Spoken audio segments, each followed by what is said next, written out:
So hi guys, welcome to the next class in which I'll be explaining you all plea bargaining, a very essential topic in respect to UPSC law optional, and apart from that, in general about if you study about law, especially criminal law, there's a very important procedure which you all should know about.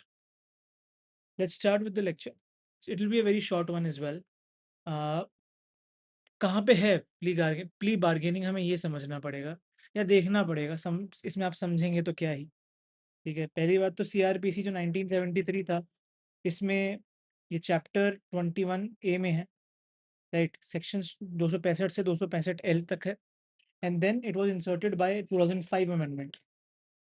Then in the updated Bharat BNSS, it is in chapter 23, again section 289 to 300 में ये है। Force कब हुआ है इसका? 2024 1 जुलाई। Then nature क्या है? Sentence oriented, court monitored and not a charge bargain. ठीक है, ये एक प्री रिक्विजिट था जो हमें समझना था। प्रोसेस क्या होती है पूरी प्ली बार्गेनिंग की, अब आप ये देखिए। सबसे पहले क्या होगा? Application by accused. ठीक है, the first process for the plea bargaining is application by accused, then in camera voluntariness check, if not in person it can be done as well. Thirdly, mutually satisfactory disposition should be there. Then the fourth process is victim compensation and hearing, which is important. Then eventually the prospect of reduced sentence and probation comes into play. The last thing is the final judgment, and there is a limited challenge to that, right? Then applicability क्या क्या है इसकी, exclusions क्या क्या है, और sentencing में क्या क्या होता है, अब हम ये देखते हैं। कब कब एप्लीकेबल है प्ली बार्गेनिंग? प्ली बार्गेनिंग को अगर आपको नहीं भी समझ आ रहा तो आप उसके वर्ड ब्रेकडाउन की तरफ जाइए। ठीक है, it is punishable with imprisonment up to 7 years. ठीक है, 7 ईयर्स है। Then police report has to be forwarded or complaint case has reach the process stage. ठीक है, प्रोसेस स्टेज पर कंप्लेंट पहुंचनी चाहिए, ये बहुत जरूरी है। Then application is moved by the accused with affidavit of voluntariness. ठीक है, वॉलंटरीनेस होनी चाहिए एप्लीकेशन के अंतर्गत, तभी अवेलेबल होगी ये। Then BNSS adds a 30-day window from framing of charge for application, right? Then when it is not available, offense is punishable with death, life imprisonment, imprisonment above 7 years. Very important to understand. The offense affects the socio-economic conditions of the country as notified by the central government.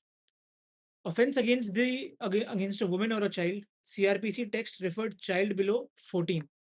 While BNSS use it only, देखिए words में difference आ गया है।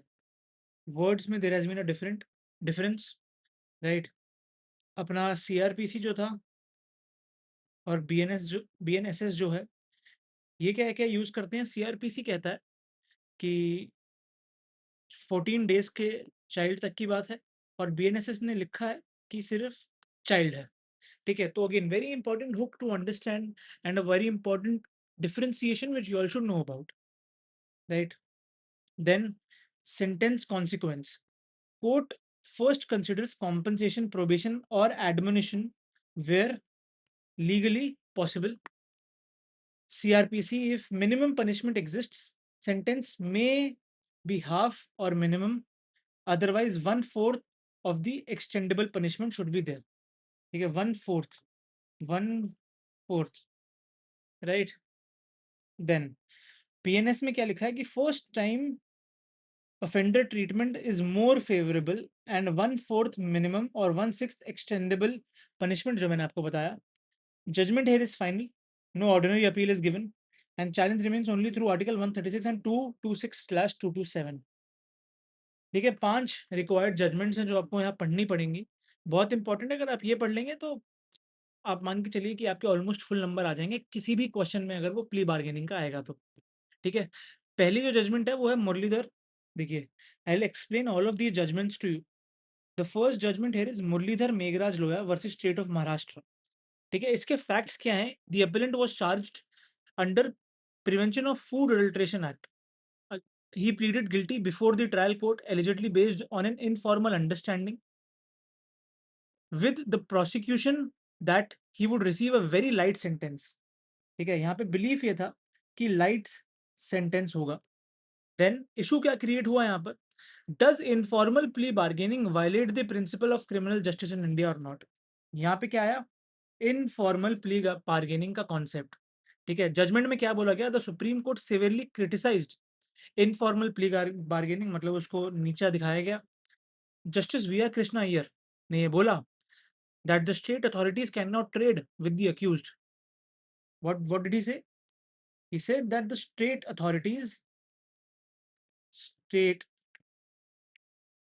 cannot is the operative word here. The state authorities cannot trade with the accused. The court warned that such behind the scenes bargains pollute the pure fronts of justice and could lead to corruption and coercion, as innocent poor people might plead guilty just to escape the harassment of a long trial. Very important, done, बहुत easy भी था। लेकिन second है कासम भाई Abdul Rahman Bhai Sheikh versus state of Gujarat. Again a very essential judgment. Facts क्या थे इसके? The accused was charged with an offense and pleaded guilty before the magistrate under the impression that he would only be let off with a fine or a sentence till the rising of the court. However, an appeal or revision, the High Court enhanced the sentence to rigorous imprisonment. ठीक है, again यहाँ पे reason to believe था, ठीक है, लेकिन court ने उसको ठहराया नहीं, हाई कोर्ट ने।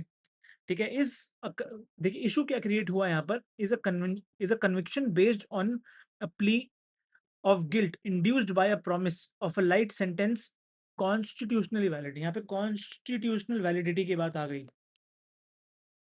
The Supreme Court disapproved of the practice, stating it was highly unfair and contrary to public policy. The court held that plea bargaining was unconstitutional and troubled the conscience of the law, as it effectively forces an accused to waive their right of a fair trial under the fear of a harsher penalty। ठीक है, again very important। Then Kachhiya Patel Shantilal Koadlal versus state of Gujarat का एक और case है। Facts क्या है? Similar to the Qasim भाई case अब जो इससे पहले था, the accused pleaded guilty on an offence based on an implicit or explicit promise from the court that a non custodial or very light sentence would be imposed. ठीक है, again light sentence की बात हुई थी यहाँ पे। Short judgement में क्या हुआ, the supreme court रीआइटरेटेड that court should not induce guilty please through the promise of a light sentence. The court stated that magistrates participating in such bargains act contrary to judicial ethics। ठीक है, यहाँ पे magistrate की को नीचे दिखा दिया कि भाई ये मत करा करो इस तरीके से, गुड फेथ में करनी होती है चीजें। Next, Thippa Swamy versus state of Karnataka. The accused pleaded guilty before the magistrate and was sentenced merely to a fine।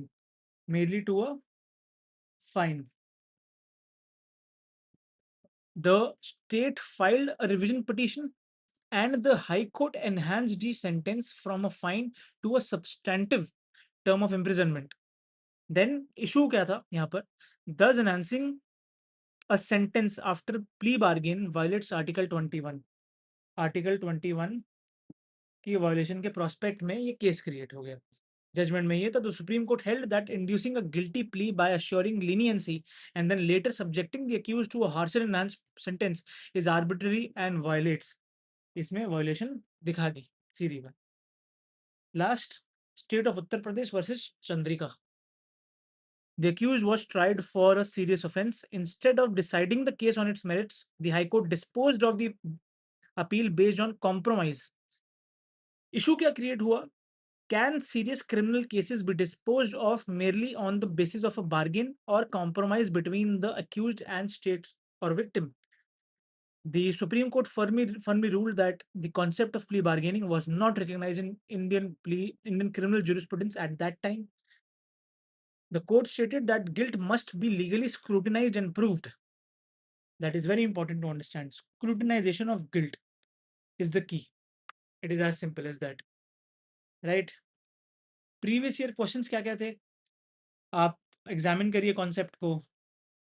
क्या पहले अनकॉन्स्टिट्यूशनल और इलीगल था, अब है और क्यों नहीं है? 2016 में क्वेश्चन आया था सीआरपीसी अमेंडमेंट 2005 के बारे में। 2018 में आया plea bargaining in India is truncated, क्यों क्या है? 2021 में भी आया। देखिए हर 2 साल बाद क्वेश्चन आ ही रहा है। ठीक है, ठीक है। आर्ग्यूमेंट्स फेवर में क्या क्या है? ठीक है, ये मैंने लिख दी है। विक्टिम कॉम्पनसेशन की होता है सेटिस्फैक्टरी डिस्पोजिशन होना चाहिए। Judicial supervision is designed to avoid purely private bargaining नहीं होनी चाहिए। ठीक है, कंसर्न्स क्या क्या क्रिएट हुए हैं। ठीक है, पुअर अक्यूज को दिक्कत हो जाती है, विक्टिम पार्टिसिपेशन ज़्यादा हो जाता है। ठीक है, सिंबॉलिक हो जाता है। India keeps it sentence focused. ठीक है, सेंटेंस फोकस्ड रखा है इंडिया ने। ठीक है, ठीक है, 15 मार्क का स्केलेटन मैंने लिख दिया है। आपका कोई डाउट हो तो पूछिएगा। Thank you for watching it till here. I hope आपको समझ आया। देखिए, अब बीएनएसएस के ना सेक्शंस एक बारी सारे रीड कर लीजिएगा। सेक्शन सारे रीड कर लीजिएगा, उसके बाद कोई डाउट हो तो कमेंट कर दीजिएगा, मैं क्लियर कर दूंगा। निश्चिंत रहे, ठीक रहे, पढ़ते रहें। Thank you.